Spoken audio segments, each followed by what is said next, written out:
Hello dear students, today I am going to teach for class intermediate means 11th and 12th synthesis होता है संश्लेषण का होता है दो वाक्यों को जोड़ना। तो डियर स्टूडेंट्स, हमने इसके पहले वीडियो में आपको by using participle by using infinity का प्रयोग करके आपको दो सरी सिंपल सेंटेंस को वन सिंगल सेंटेंस में जोड़ने के लिए वीडियो सेंड किया। आज हम आपको बताएंगे bye using nominative absolute. Bye using nominative absolute होता है स्वतंत्र कर्ता। तो नॉमिनेटिव एब्सोल्यूट का प्रयोग करके हम दो या दो से अधिक वाक्यों को जोड़कर एक सिंगल सेंटेंस में कैसे बदलते हैं।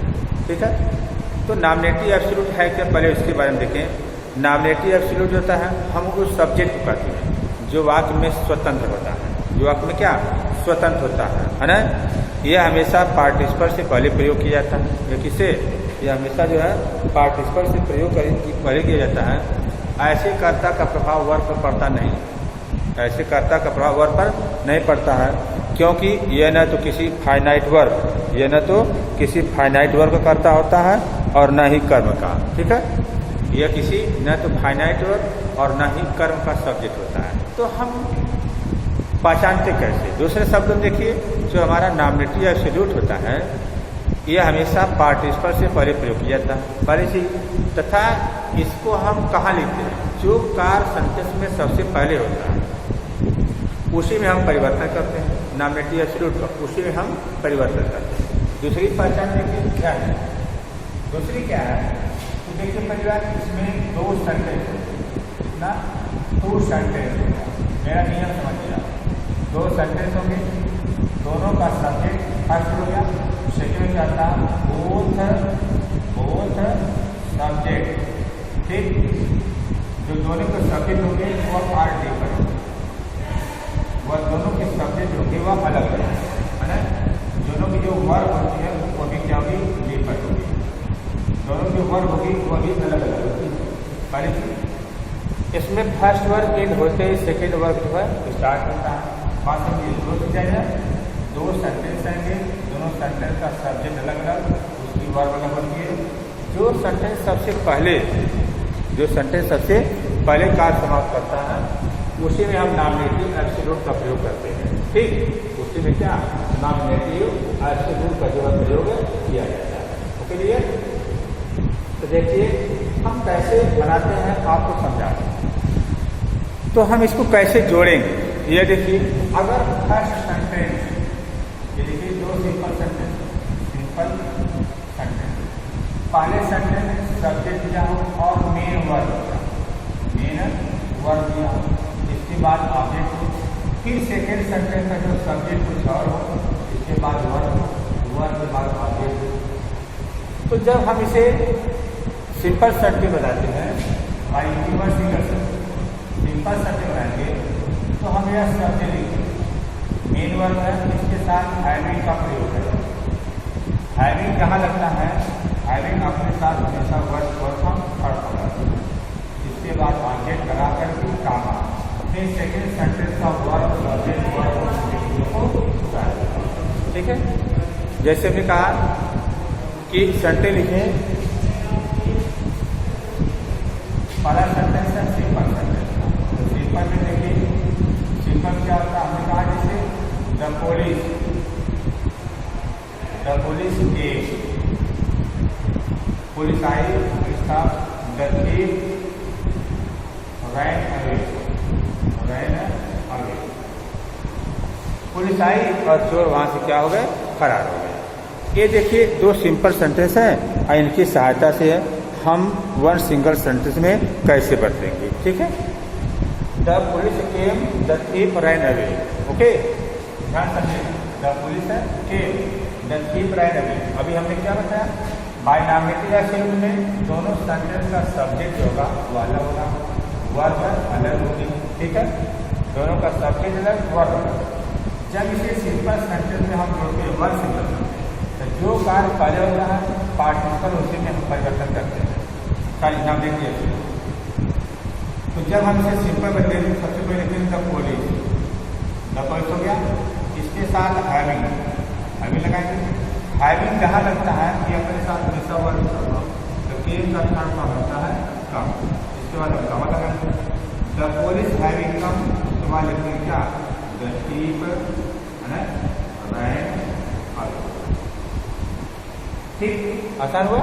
तो केवल आप हैविंग जहाँ वर्ब है उसके पहले आप हैविंग का प्रयोग करके सेंटेंस को चेंज करेंगे। जैसे हमने ये सेंटेंस हमने कहा कि She reached college. वह कॉलेज पहुंची। The principal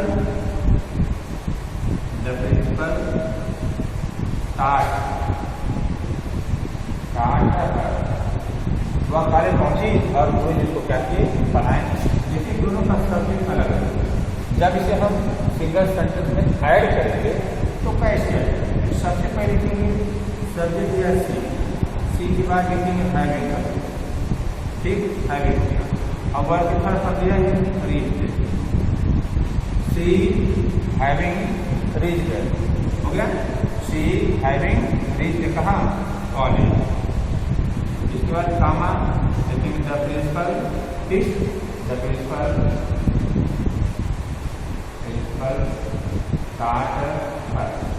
हम अगला सेंटेंस जो है जो कहते हैं क्या करेंगे उतार लेंगे। Okay dear. तो आपके हमने पहला चीज बता दिया। दूसरी चीज मान लीजिए हमारा दूसरा नियम क्या है। दूसरा नियम देखिए बहुत आसान है। नियम तो सब आसान है, केवल समझने के ऊपर है कि आप सेंटेंस को कैसे समझ लेंगे। और जितनी आसानी से समझ लेंगे उतनी आसानी से इसको पढ़ाने में क्या है आसानी होगी और आपको समझने भी आसानी होगी। दूसरा क्या आता है, मान लीजिए हमने बताया दोनों सेंटेंस का सब्जेक्ट अलग है।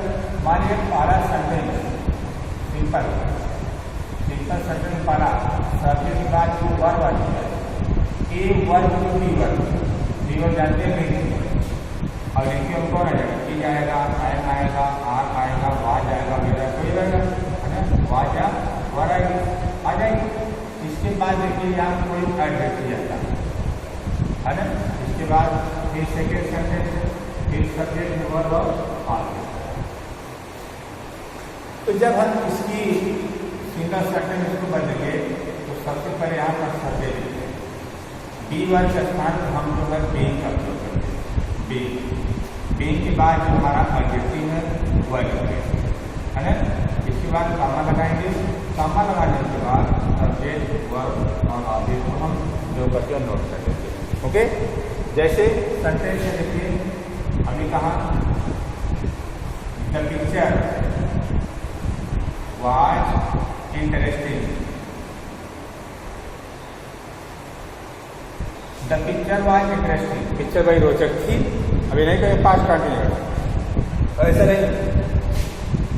The picture was interesting, we took enjoy.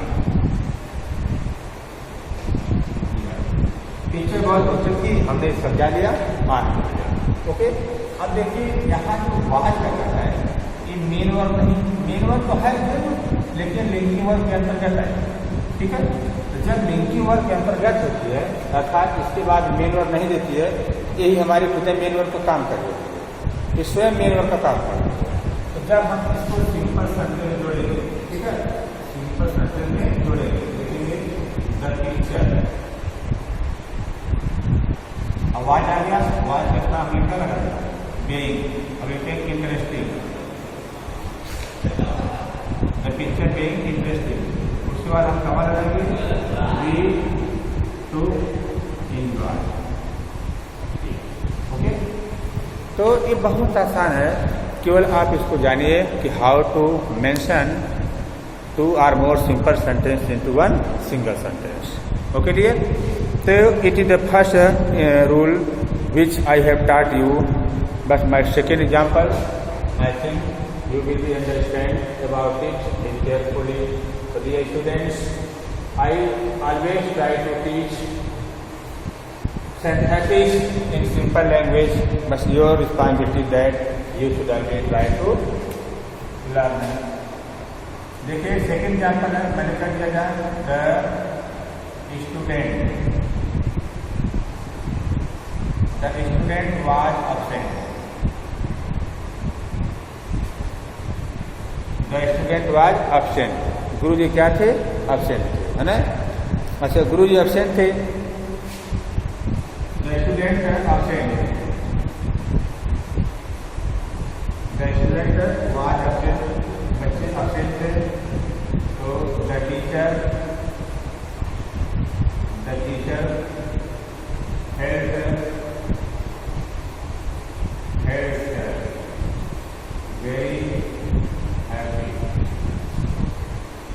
बच्चे एब्सेंट थे, गुरु जी बड़े खुश हुए। ठीक है, तो हम जब इसको सिंपल सेंटेंस में जोड़ेंगे तो लिखेंगे द स्टूडेंट हो गया, वाज के स्थान पर क्या लगा दिया? Being, the student being absent,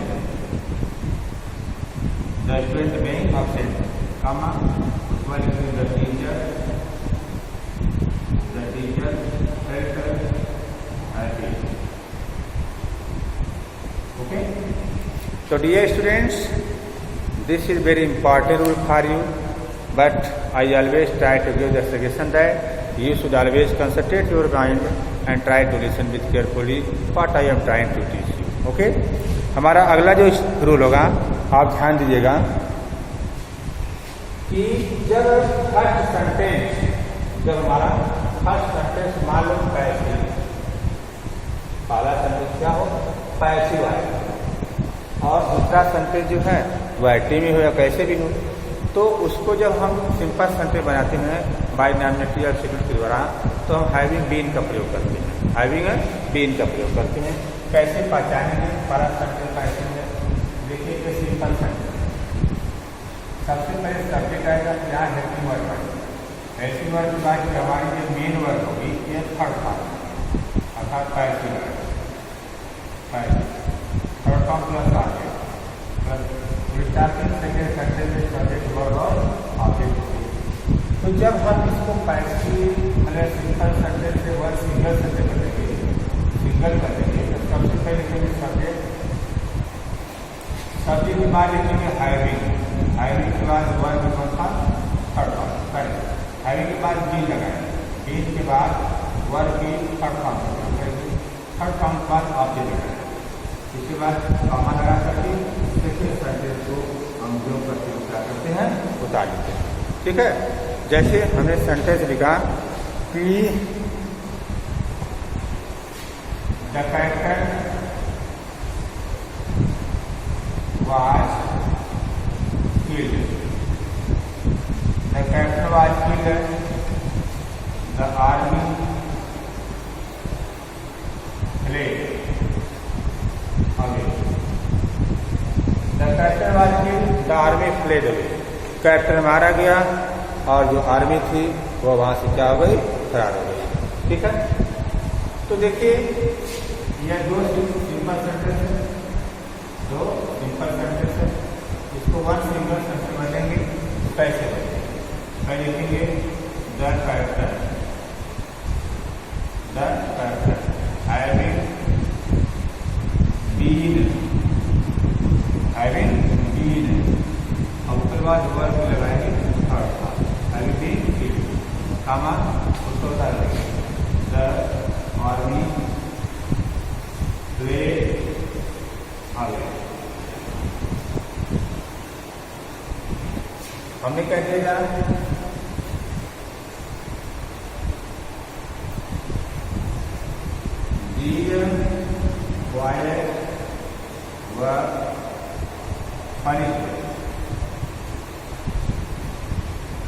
इन बच्चों को दंडित किया गया है ना, इन बच्चों को दंडित किया गया। दे हेल्ड वेरी हैप्पी, इन बच्चों को दंडित किया गया और उनको बड़ी खुशी हुई। मेरी बात समझिए, इन बच्चों को दंडित किया गया और उनको बहुत क्या हुई? खुशी हुई। तो डियर हमको इसे सिंपल सेंटेंस में ऐड करना है, तो सिंपल सेंटेंस में हम कैसे ऐड करेंगे? तो लिखेंगे ये आंसर में लिखेंगे इज वायर हैविंग बीन